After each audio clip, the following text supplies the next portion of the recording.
अरे आता टिक्का आहे. अरे शुभम, चंद्रकोर आहे काय? नाही रे.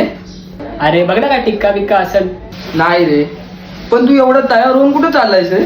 अरे भाई विसरलास काय? आज 19 फेब्रुवारी आहे, छत्रपती शिवाजी महाराजांची जयंती, त्यांच्याच मिरवणुकीला चाललंय. ठीक आहे, तू महाराजांच्या मिरवणुकीला जातोयस, त्यांच्यासारखं कपाली चंद्रकोर लावतोयस, पण तू त्यांचे विचार अंगीकरण केलेस का? म्हणजे तू आठव ना 2 दिवसापूर्वी तू काय केलंस ते.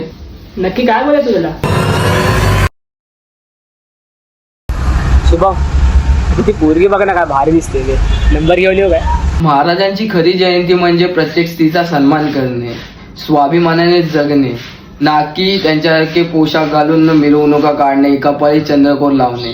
ती खरी जयंती नसते. तर महाराजांसारखं दिसणं महत्वाचं नाही, तर त्यांचे विचार घेऊन पुढे चालणं हे महत्वाचं आहे. बरोबर बोला भावा तू.